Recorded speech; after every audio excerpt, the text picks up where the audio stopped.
ঘরবাড়ি পরিষ্কার পরিচ্ছন্ন রাখতে প্রয়োজন অনুযায়ী রান্না, পুজো, ক্লিনিং সময় মতো করে নিই। রাধে রাধে বন্ধুরা, কেমন আছো তোমরা সবাই? আশা করি ভীষণ ভালো আছো। আমরাও কিন্তু খুব ভালো আছি। আজকে হচ্ছে বৃহস্পতিবার, তোমাদের সাথে নিয়ে আজকের ব্লগটা শুরু করছি। সাথে থাকো, আজকের ব্লগটা তোমাদের খুব ভালো লাগবে।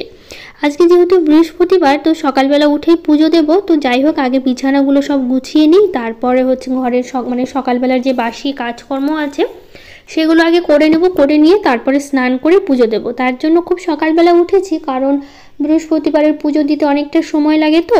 তো সেই জন্য একটু সকাল সকাল উঠেছি, যাতে এই বাসি কাজকর্ম করতেও অনেকটা সময় লাগবে। তো এই কাজকর্মগুলো করে যাতে পুজোটা আমি দিতে পারি, দিয়ে তারপর রান্না করতে পারি। কারণ রান্নাটা আবার সময় মতো করতে হবে, কারণ বাবানের পাপার স্কুল আছে। কিন্তু বাবানের ছুটি থাকে, কারণ বাবানের বৃহস্পতিবার করে স্কুল ছুটি থাকে। তো ছুটি থাকার কারণ কি বলো তো, আমাদের এখানে গাজলে তো বাবানের স্কুল। তো সেই জন্য গাজলে না আমাদের বৃহস্পতিবার করে অনেক বড় একটা হাট বসে, মানে অনেক বড়, যেরকম বড় হাট বসে অনেক বড় করে। তো সেই জন্য না অনেক ভিড় হয়, তো লোকজনের অনেক ভিড় হয়, আর গাড়ি ঘোড়ারও প্রচণ্ড ভিড় হয়। সে কারণে গাজলে যত স্কুল আছে বাচ্চাদের, বলতে পারো ছোটো বাচ্চাদের যেগুলো হাই স্কুলগুলো হয় 5 থেকে, সেগুলো খোলা থাকে। কিন্তু যেগুলো হচ্ছে প্রাইভেট স্কুলগুলো, মানে যেগুলো বাচ্চাদের নার্সারি থেকে, সেই প্রত্যেকটা স্কুলই কিন্তু বৃহস্পতিবার করে ছুটি থাকে, শুধুমাত্র এই হাটের জন্য। তো যাই হোক, এদিকে দেখো ওই ঘরটা তো পরিষ্কার করলাম। তো আজকে আমাদের ঘরের হচ্ছে বিছানার চাদরটা পাল্টে নিলাম, কিন্তু কাচবো না, আজকে রেখে দেবো, কালকে কাচবো। আজকে শুধু হচ্ছে তুলে রাখলাম। তো তোমরা হয়তো ভয়েসের সময় একটু আওয়াজ পেতে পারো বাইরে। আসলে কি বলো তো, আমাদের এখানে বাড়ির সামনে গাছ কাটছে। তো ওই মেশিনগুলো দিয়ে তো গাছ কাটলে জানোই কি পরিমাণের আওয়াজ হয়। তো সেই জন্য সেই আওয়াজটা হয়তো তোমাদের আসতে পারে। তো তোমরা একটু প্লিজ একটু ম্যানেজ করে নিও, কিছু মনে করো না। আসলে ভেবেছিলাম পরে ভয়েসটা দেবো, কিন্তু আজকে না মোটামুটি বলতে পারো সারাদিনই এরকম গাছ কেটেছে আর এই যে এরকম আওয়াজ হচ্ছে। তো কী করবো বলো, অনেকক্ষণ ভেবেছিলাম যে হয়তো কাটা হয়ে যাবে তারপরে দেবো, কিন্তু এই যে কাটা আর হচ্ছে না, তো ভাবলাম দিয়েই দেই। তো তোমরা একটু ম্যানেজ করে নিও প্লিজ। তো যাই হোক, বিছানাটা গুছিয়ে নিলাম, নিয়ে তারপরে প্রতিদিন এই জিনিসগুলো তো একটু গুছিয়ে রাখতে হয়, যেগুলো প্রতিদিনের প্রয়োজনীয় জিনিসগুলো। তখন সব জিনিস একটু গুছিয়ে রাখলে দেখতে ভীষণভাবে ভালো লাগে ঘরটা। তো সেই জন্য প্রতিদিনের মতোই জিনিসগুলো গুছিয়ে নিচ্ছি। আর নিচে বাবানের বইগুলো একটু এলোমেলো আছে, সে বাবানের বইগুলো একটু গুছিয়ে নেব। কারণ বাবান তো গুছিয়ে রাখে পড়াশোনার পর, কিন্তু খুব একটা ভালো করে গোছায় না, ওর মতো করেও কোনো রকমের বইগুলো এনে রেখে দেয়। তো সেই জন্য হচ্ছে আমাকেই সবসময় গুছিয়ে নিতে হয়, কারণ ও খুব একটা ভালো পারে না। তো যাই হোক, এগুলো গুছিয়ে নিয়ে আবার ঝাড় দেবো, ঝাড় দিয়ে ঘরটা মুছবো, মুছে স্নান করে পুজো করব। তো আজকে আবার কাপড় কাচবো না, কারণ কাপড় কাচতে কাচতে অনেকটা দেরি হয়ে যাবে। তো সেই কারণে সব কিছু জড়ো করে রেখে দিয়েছি। তো আজকে আর কাচবো না। তো যাই হোক, আজকে থেকে আমাদের এখানে বেশ ভালো রোদ দিয়েছে। বেশ ভালো বলতে গেলে মোটামুটি ভালোই রোদ দিয়েছে আর কি সকাল থেকে। কিন্তু বিকেলে একটু হালকা বৃষ্টি হয়েছিল, কিন্তু এতদিন ধরে যে পরিমাণে বৃষ্টি দিল সারাটা দিন, কি বলবো তোমাদের।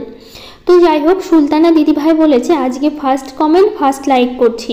আপু খুব ভালো লাগলো ভিডিওটা, প্রত্যেক দিনের মতো আজকেও ফার্স্টে আমি দেখছি। আজকে আমি সবার আগে ভিডিওটা আমি দেখেছি। থ্যাংক ইউ দিদিভাই, অনেক ভালোবাসা তোমাকে। এভাবে ভালোবাসা দিও আর পাশে থেকো।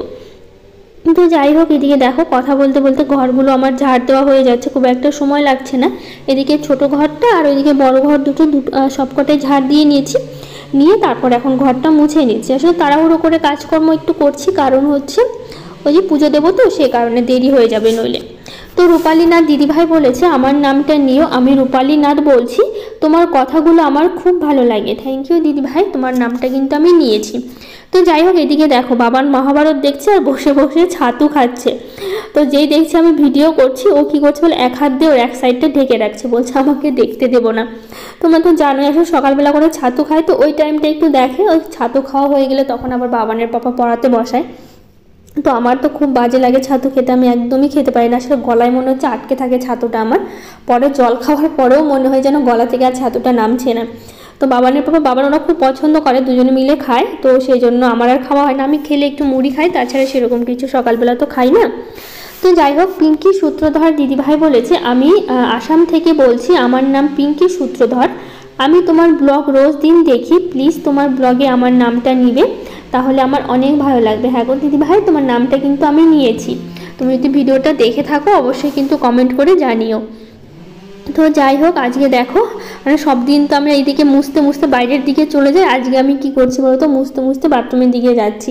ভাবলাম কি এই দিকটা মুছে নিই, বাথরুমে জামা কাপড় রেখে এসে একবারে স্নান করে নেবো। তো সেই জন্য ওই দিকটা মুছতে মুছতে বাথরুমের দিকেই চলে গেছি আজকে। তো যাই হোক, এদিকে আমার হচ্ছে ঘর বাড়ি মোছা হয়ে গেল, স্নান করে চলে এসেছি এই যে পুজো দিতে। এই যে ঠাকুরকে আগে স্নান করিয়ে দিই, কারণ বৃহস্পতিবার করে করানো হয়, তাছাড়া বাকি দিনগুলো খুব একটা করানো হয় না। মাঝে মধ্যে ইচ্ছে হলো কখনো একটু ঠাকুরকে মুছে নিই, তাছাড়া সেরকমভাবে সময় হয়ে ওঠে না থেকে প্রতিদিন আর ঠাকুরকে স্নান করাই না, কিন্তু বৃহস্পতিবার করে নিয়ম করে কিন্তু আমি ঠাকুরকে স্নান করিয়ে দিই। স্নান বলতে গেলে যে কাপড়টা ভিজিয়ে ঠাকুরকে মুছে দিই, সেরকমভাবে তার জল ঢেলে করানো হয় না, আর এই ছবিগুলোতে করানো সম্ভবও না, এগুলোতে তোমার মুছে নিতেই হবে, তো সেই জন্য ফটোগুলো ওভাবেই নিই। তো যাই হোক, এদিকে আবার শিবলিঙ্গকে একটু জল দিয়ে দিচ্ছি, বা প্রতিদিন যেভাবে দিই সেভাবে জল দিয়ে স্নান করিয়ে দিচ্ছি, দিয়ে তারপর এখন পুজো শুরু করবো। এদিকে আসনটা মোছা বাকি আছে, আসন মুছবো, তারপরে ঠাকুর ঘরটা মুছবো, তারপরে পুজোর বাসন আছে সেগুলো মাজতে হবে। কালকে কিছুটা মেজে রেখেছিলাম সন্ধ্যাবেলা, কিছুটা বলতে ঘর, তারপরে হচ্ছে পুজোর থালা বাসন কিছুটা মেজে রাখা হয়েছিল, সন্ধ্যা দিয়েছিলাম কালকে। সন্ধ্যা দেওয়ার সময় কিছুটা মুছে বলতে মেজে রেখেছি বাসন, কয়েকটা বাকি আছে, প্রদীপগুলো আছে, গামলাটা, গ্লাসটা আছে, ধূপাশিটা আছে, কয়েকটা জিনিস বাকি আছে মাজার, তো সে কটা মেজে নেব। তো আবার ফুল তুলতে যেতে হবে, তো আগে এই দিকটা করে নিয়ে তারপরে যাব ফুল তুলতে। তো ঘরটা আগে ভালো করে মুছে নিয়ে তারপর দেখো দেখি পুজোর বাসনও কিন্তু আমার মাজা হয়ে গেছে, বললাম তো কিছুটা মেজে রেখেছি আর কিছুটা বাকি আছে। তো যে কটা বাকি আছে সে কটাই হচ্ছে ভালো করে ধুয়ে রাখছি এদিকে। আর এই ধূপাশিটাও করে নিয়েছি, কারণ এখন তো আর ধূপ ধরাবো না, ধূপটা সন্ধ্যাবেলা ধরাবো, কারণ সন্ধ্যাবেলা করেই ধূপটা ধরাই। তো এদিকে দেখো পুজোর বাসনটা মেজে রেখে দিলাম, ওইদিকে জলটা ঝরুক, ভালো আমি ততক্ষণে ফুলটা তুলে নিই। তো গাছে আজকেও বেশ ফুল ফুটেছে, তো আজকে বেশ পরিষ্কারই আছে। সকালবেলা আকাশটা খুব একটা বৃষ্টি মেঘলা নেই, কারণ সকালবেলা মোটামুটি দুপুর থেকে ভালো রোদ দিয়েছিল আমাদের এখানে, কিন্তু হচ্ছে বিকেলবেলা একটু হালকা আবার একটু বৃষ্টি হলো, খুব একটা হয়নি, হালকা পাতলা বৃষ্টি হয়েছে, খুব যে অনেকক্ষণ হয়েছে সেটা না। তো যাই হোক, বৃষ্টি ভাবটা হয়তো কাটলো, কারণ যতদিন ধরে বৃষ্টি হচ্ছে একদম জামা কাপড় কাচতেও পারছি না, সারাটা দিন বৃষ্টি হয়েই যাচ্ছে। তো বাবানের বাবা তো প্রতিদিন সকালবেলা কিছুটা ফুল তুলে রাখে, তো বাবানের বাবা তো কিছুটা ফুল তুলেছে, আর যে কটা বাকি থাকে বাড়ির সামনের দিকটা পিছনের দিকটা বাবানের বাবা তুলে নিয়ে আসে, আর সামনে যেগুলো বাকি থাকে সে কটা হচ্ছে আমি ফুল তুলে নিই। তো দেখাচ্ছি তোমাদের কত ফুল তোলা হলো। তো ঝুড়ির ফুলগুলো দেখছি তো সবটা বাবানের বাবা তুলেছে, আর গামলারগুলো আমি তুলেছি। তো যাই হোক, এদিকে ফুল তুলে নিয়ে আসলাম, নিয়ে এসে তারপর দিচ্ছি, এখন আলপনা দিচ্ছি, কারণ হচ্ছে এই সামনে যে কালো কালো একটু দেওয়া আছে দরজার সামনে, সেখানেই আলপনা দেওয়া যায়, তাছাড়া সাদা তো টাইলসগুলো সাদা, তো সে কারণে সবটার আলপনা দেওয়া হয়ে ওঠে না। তো কবিতা দাস দিদিভাই বলেছে, তোমার বাড়িটা অনেক সুন্দর, এক্সপেন্সিভ ও বটে, এটা কি সেভিং থেকে করেছো না বাবানের পাপা হোম লোন নিয়েছে আর জায়গা কিনে তারপর বাড়ি করেছো, তো তাই অনেক টাকার ব্যাপার জিজ্ঞেস করলাম, বলে কিছু মনে করো না। না গো দিদিভাই, একদমই কিছু মনে করিনি, জায়গাটা তো আমাদের সেভিং থেকেই নেওয়া হয়েছিল, কারণ আমাদের এখানে জায়গার প্রচুর দাম, আর 4 কাঠা জায়গা নেওয়া বিশাল ব্যাপার আমাদের এখানে, কারণ প্রচুর দাম আমাদের এখানে জায়গার, আর তার মধ্যে মেন রোড থেকে খুব একটা ভেতরেই না, তারপরে তো বুঝতেই পারছো কতটা জায়গার দাম হতে পারে। তো বাড়িটা বলতে পারো কিছুটা হচ্ছে হোম লোন নেওয়া হয়েছে, কিছুটা আমাদের সেভিং থেকে নেওয়া হয়েছে আর কি, পুরোটা হোম লোন নেওয়া হয়নি, আর কিছুটা হোম লোন নিয়ে তারপরে করা হয়েছে, কারণ অত টাকা তো একবারে জোগাড় করা সম্ভব না, তার মধ্যে আবার জায়গা নেওয়া হলো। জায়গাটা যদি নিতে না হতো তাহলে আমাদের আর লোনটা করতে হতো না, তো জায়গাটা নেওয়ার জন্য আমাদের লোনটা করতে হলো, আসলে জায়গা তো আর কেনা ছিল না, জায়গাটা নিতেই হবে, সে কারণে হচ্ছে আমাদের হোম লোনটা নিতে হয়েছে। তো যাই হোক, এদিকে দেখো দরজার সামনে সামনে একটু লক্ষ্মীর পাটা এঁকে দিচ্ছি, সেরকমভাবে আজকে আলপনা দিলাম, আসলে ঠাকুর ঘরের সামনে একটু দিয়েছি, ওই যে বললাম কোথায় আলপনা দেবো বলো, জায়গায় তো নেই, সব জায়গায় তো সেই সাদা হয়ে থাকে, সাদা হয়ে বলতে সাদাই সব জায়গা, তো সেই জন্য আলপনা দেওয়ার হয়ে ওঠে না সব জায়গাতে, তো শুধুমাত্র ওই দরজার সামনে সামনে একটুখানি দেই, ব্যাস ওইটুকুতেই হয়ে যায়। তো পায়েল সরকার দিদিভাই বলেছে, দিদিভাই আমি পায়েল কোচবিহার ডিস্ট্রিক্টের দিনহাটা থেকে বলছি, খুব ভালো লাগে তোমার ভিডিও, একটা রিকোয়েস্ট রাখবে, নতুন করে তোমার বাড়ির রুম ট্যুর দিবে? তো অবশ্যই দেবো, কেন দেবো না, আসলে একটা তো দেওয়া আছে, তুমি দেখেছো কিনা জানি না, যদি দেখে থাকো অবশ্যই জানিও। আর তারপরে কি তুমি যখন বলেছো দেবো, আসলে কি একটু বাড়িটা সাজাতে দাও, আসলে একটু একটু করে সাজাচ্ছি, তো একটু সময় দাও আমাকে, অবশ্যই কিন্তু আমি আমার বাড়ির হোম ট্যুর আবার নতুন করে দেবো, একটু বাড়িটা একটু সাজিয়ে নিই, কয়েকটা জিনিস কিনে নিই, একটু সময় লাগবে, তো সেই জন্য। তো আজকে কি হয়েছে বলতো, বাবানের বাবা ঘটের জন্য কলা আনেনি, তো কালকে হচ্ছে খুব বৃষ্টি হলো আমাদের এখানে সারাদিন, তো সেই জন্য আর বেরোতে পারিনি, আর এদিকে আবার স্কুল থেকে আসার সময় ভুলেও গেছে বৃষ্টির জন্য, তাড়াহুড়ো করে চলে এসে, তো সেই জন্য সুপারি ছিল, সুপারি দিয়ে আজকে ঘরটা বসালাম, কড়াটা আনতে ভুলে গেছি সেই জন্য। তো যাই হোক, এদিকে তুলসী পাতা দিচ্ছি ঠাকুরকে, ঠাকুরের চরণে, তারপরে এই যে ফুল দিয়ে ঠাকুরকে সাজিয়ে দেবো, সাজিয়ে দিয়ে তারপরে হচ্ছে যেভাবে পুজো দেই আর কি সেভাবে পুজো দিচ্ছি। বৃহস্পতিবারটা একটু মাজা ঘষার একটু সময়টা বেশি লাগে, পুজোর বাসনগুলো একটু পরিষ্কার করতে একটু সময় লাগে, ঠাকুরকে স্নান করাতে, বৃহস্পতিবার পুজো করতে গেলে আমার 1 ঘন্টার বেশি বলতে পারো সময়টা লেগে যায়। তো সেই হিসাবে কাজকর্মগুলো করি আর সকালবেলা ঘুম থেকে উঠি, যার কারণ হচ্ছে জানি পুজো দিতে আমার অনেকটা সময় লাগবে সেই জন্য। তো যাই হোক, একটা দিদিভাই আমাকে বলেছিল যে শিব ঠাকুরকে নাকি 5টা না 7টা হচ্ছে বেলপাতা দিতে হয়, তো সেই জন্য এখন আমি 7টা করেই দিচ্ছি, 7টা নয় 5টা এরকম করেই দিই। তো আমি জানতাম না, ওই দিদিভাইটা বলে খুব ভালো হয়েছে, তো সেই জন্য এখন থেকে ওরকম করে আমি বেলপাতা হচ্ছে শিবলিঙ্গের মাথায় দিই। তো যাই হোক, এদিকে দেখো জবা ফুল দিয়ে সাজিয়ে দিচ্ছি ভালো করে। আর এই জবা ফুলগুলো তোলা হয়েছে, লাল জবাও ফুটেছে, বেশি ফোটেনি আজকে হচ্ছে। এই যে দেখো ঠাকুরের সামনে দিয়েছি 3টে হচ্ছে লাল জবা ফুটেছে, বাকি গোলাপি তো অনেকগুলো করেই ফোটে, যেরকম করে ফোটে সেরকম করেই বেশি করে দিচ্ছি। তো যাই হোক, এদিকে আমার পুজো দেওয়া কমপ্লিট। এদিকে পুজো শেষ করে যাব তুলসী মন্দিরে, ওখানে জল দেবো, দিয়ে তারপরে হচ্ছে রান্না করতে যাবো, কারণ রান্না করতে সময় লাগবে। আর আজকে বৃহস্পতিবার করে তো নিরামিষ খাই, তো একটু নিরামিষই রান্নাবাড়ি করবো। তো সুমিত্রা দিদিভাই বলেছে খুব সুন্দর হয়েছে ভিডিওটা দিদিভাই, তোমাদের অ্যারেঞ্জ ম্যারেজ হয়েছে না লাভ ম্যারেজ? তো আমাদের বিয়ের একটা অনেক বড় একটা গল্প আছে, ওটা বলতে গেলে অনেকটা সময় লাগবে। তো আমাদের বিয়ে হচ্ছে লাভ ম্যারেজ, অ্যারেঞ্জ ম্যারেজ কিন্তু দুটোই আছে, মানে দুটোই বলতে পারো হয়েছে, লাভও হয়েছে অ্যারেঞ্জও হয়েছে। তো কিভাবে কি হয়েছে অবশ্যই বলবো, তোমরা যদি জানতে চাও অবশ্যই আমাকে কমেন্ট করে জানিও, পরের ভিডিওতে আমি মানে পুরো গল্পটা তোমাদের সাথে শোনাবো। তো যাই হোক, এদিকটা দেখো আমি হচ্ছে এখন তুলসী মন্দিরে আসলাম, এখন জল দিয়েছি, তারপর এখন ফুল দিয়ে প্রদীপটা দেখাইনি, ধূপকাঠি দেখিয়ে চলে আসলাম। তো যাই হোক, আমি ফ্রিজে চলে এসে সবজি নিতে, আজকে একটু নিরামিষ রান্নাবাড়ি করব। মানে ঘরে বেশি সেরকম সবজি নেই, সব সবজি বলতে পারো অল্প অল্প 2-1টা করে আছে। তো ভাবলাম কি সব সবজি যেহেতু অল্প অল্প আছে, তো সব সবজি দিয়ে একটা মিশালি তরকারি করি। আর এইদিকে হচ্ছে আবার কুমড়ো শাকটাও আছে, তো কুমড়ো শাকের ডাঁটা দেবো, একটু শাক দেবো, কুমড়ো শাকের পাতাগুলো মানে শাকগুলো দিয়ে একটা সুন্দর একটা তরকারি করব। আর একটু আলু ভাজা করবো, আর মুগ ডাল করবো একটু করলা দিয়ে, আর করলা দিয়ে ডাল খেতে কিন্তু আমার ভীষণ ভালো লাগে। তো সেভাবেই করছি। আর একটু 2টো সজনে ডাঁটাও রেখে দিয়েছিলাম, এর আগে সজনে ডাঁটা এনেছিল, ডাঁটাগুলো বলতে পারো অনেকটা শুকিয়েও গেছে। তো সেই জন্য সব রকমের যেরকম সবজিগুলো ছিল সব সবজিগুলো নিচ্ছি, নিয়ে তারপরে এখন যাবো রান্নাঘরে। তো এদিকে চলে আসলাম, তো এদিকে ভাতের জলটা বসিয়ে দিয়েছিলাম, তারপর এখন চালটা দিয়ে দিচ্ছি, এদিকে ভাতটা হবে আর পাশে মুগ ডালটা ভাজবো। মুগ ডালটা ভাজতে ভাজতে আমি বসিয়ে দেবো যাতে রান্নাটা হতে থাকে, ততক্ষণে মুগ ডালটা মানে ভেজে সেদ্ধ বসাতে, তো মুগ ডালটা সেদ্ধ হতে অনেকটা সময় লাগবে, ততক্ষণে এদিকে আমার সবজি কাটাগুলো হয়ে যাবে। তো সেই কারণে আগে ডালটা মানে ভেজে নিচ্ছি, ভেজে নিয়ে তারপরে হচ্ছে বসিয়ে দেবো। তো এদিকে কিন্তু আমার সবজি কাটা হয়ে গেছে, সবজিগুলো আমি কেটে নিয়েছি, আজকে আর ভিডিওতে দেখালাম না। তো এদিকে ডালে ফোড়ন দেবো, তো করলা দিয়ে ডাল করবো যেহেতু, তো সেই জন্য করলাটা না একটু ভালো করে ভেজে নিচ্ছি তেলের মধ্যে, ভেজে নিলে কিন্তু ভালো লাগে বেশি খেতে। তো আমি সবসময় ডালে করলা দিলে একটু ভেজেই নিই, প্রথমে ফোড়ন দেওয়ার সময় নয় আগে ভেজে তুলে রাখি, নয় হচ্ছে ফোড়ন দেওয়ার সময় একবারে ভেজে নিই, দিয়ে ফোড়ন দিয়ে দিই।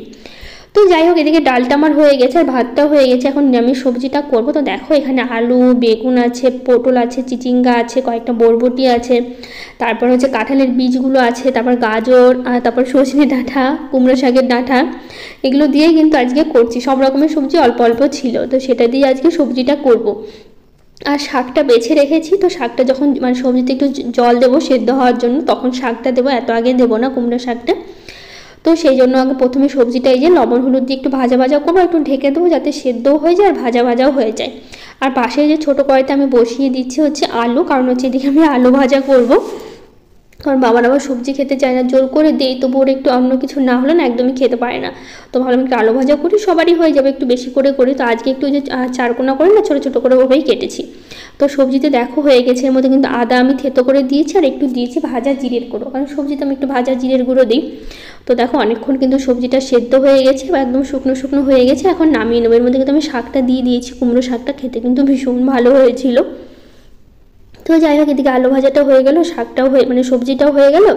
এদিকে এখন রান্নাঘরটা পরিষ্কার করবো, তারপরে বাবানের পাপাকে খেতে দেবো। বাবানের পাপা চলে যাবে স্কুলে, আর বাবানের তো ছুটি বলেছি তোমাদের, বাবান বাড়িতে থাকবে। তো সেই কারণে শুধু তাড়াহুড়ো করছি না, কারণ বাবানের স্কুল গেলে একটু তাড়াহুড়োটা থাকে, ওর বই গোছানো, টিফিন রেডি করা, তারপর ওকে একটু রেডি করতে হয়, সেজন্য তাড়াহুড়োটা বেশি লাগে। কিন্তু ও যেদিন বাড়িতে থাকে খুব একটা তাড়াহুড়ো লাগে না। তো যাই হোক, এদিকে বাবানের পাপাকে আমি খেতে দিয়ে দিয়েছি, বাবানের পাপা কিন্তু খাচ্ছে, আর বাবানকেও দিয়েছি খেতে, ওরা খেয়ে নিক। আমি এদিকে ভাবলাম রান্নাঘরটা পরিষ্কার করে নিয়ে তারপর বাসনগুলো মাজি, তারপরে আমি একটু পরে খেয়ে নেবো। আসলে খাওয়ার পর না ওই যে কড়াই মাজতে প্রচণ্ড কষ্ট হয়, কারণ কড়াইটা অনেকক্ষণ ঘষে ঘষে পরিষ্কার করতে হয়। তো সবসময় আমি কী করবো, তো খাওয়ার আগে কড়াইটা মাজি, নইলে খেয়ে দিয়ে না আমি একদমই কড়াইটা মাজতে পারি না। তো যাই হোক, এর মধ্যে কিন্তু বাবানের বাবা খেয়ে দিয়ে স্কুলে বেরিয়ে গেছে, বেরিয়ে যাওয়ার পর তারপরে কিন্তু আমি এই কাজগুলো করছি। তো এদিকে বাবান খেয়ে নিচ্ছে, আমি রান্নাঘরটা পরিষ্কার করে তারপরে হচ্ছে আমি খাবো। তো যাই হোক, এদিকে রান্নাঘরটা আমি পরিষ্কার করে নিয়েছি, নিয়ে তারপর টেবিলটা মোছা বাকি আছে, টেবিলটা মুছবো, মুছে নিয়ে তারপরে একটু বসবো, একটু 5 মিনিট বসে তারপরে খাবো। কারণ সকালবেলা থেকে না একটু বসতে পারিনি, মানে 5 মিনিটও বলতে পারো, অনেকটা কষ্ট হয়ে গেছে কাজকর্ম করতে করতে। তো সেই জন্য একটু 5 মিনিট বসে তারপরে হচ্ছে আমি খাবো। যাই হোক, নেশভুল চ্যানেল থেকে বলেছে, দিদি তোমার মায়ের বাড়ি কোথায়, আর দিদি তুমি কাল ভিডিও দাওনি কেন? তোমার দিদি তোমার ভিডিও না দেখলে ভালো লাগে না, দিদি আমার নামটা নিও প্লিজ। তো যাই হোক, তোমার নামটা তো চ্যানেলে দেওয়া নেই, তোমার নামটা অবশ্যই কমেন্টে জানিও এরপরে। আর আমার মায়ের বাড়ি কোথায় বলতো, আমার বাড়ি থেকে কাছে, জায়গাটার নাম হচ্ছে শ্রীকৃষ্ণপুর বলে।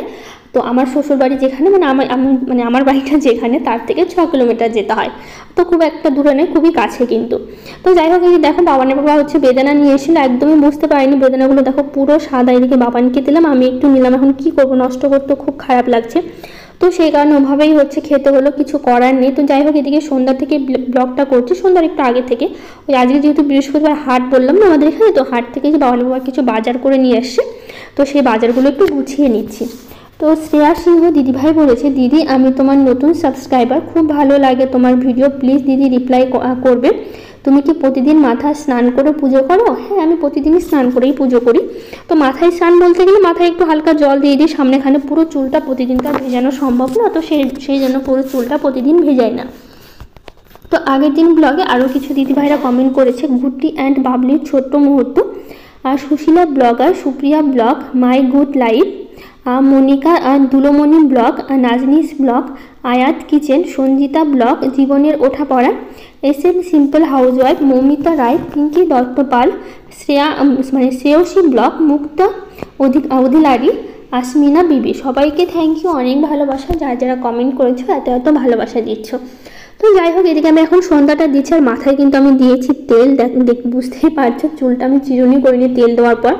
আসলে তেল দেওয়ার পর না তখন আর ইচ্ছাই করে না, এত খারাপ লাগে, চুলে তেল না দিলেও হয় না, কিন্তু তেল দিতেও না আমার ভীষণভাবে বাজে লাগে মাথায় তেল দিতে, কিন্তু এখন চুলে তো তেল দিতেই হবে। তো সেই জন্য বাবানের বাবা বসে বসে বাটিতে ঢেলে দিয়েছিলাম, তারপরে ওই মাথায় তেলটা আমাকে দিয়ে দিয়েছে স্কুল থেকে এসে। তারপরে যে সবজিগুলো গোছালাম, তারপরে এখন সন্ধ্যা দিচ্ছি। তো যাই হোক, সন্ধ্যা দেওয়া হয়ে গেছে। আর জানোই তো বৃহস্পতিবার করে একটু ধূপ ধরাই, দিনের বেলা তো ধরানো হয় না, কিন্তু সন্ধ্যাবেলা করে ধরাই। তো যাই হোক, আজকের ব্লগটা এখানেই শেষ করবো, আর বড় করবো না। কেমন লাগলো জানিও। তো আজকের মতো টাটা।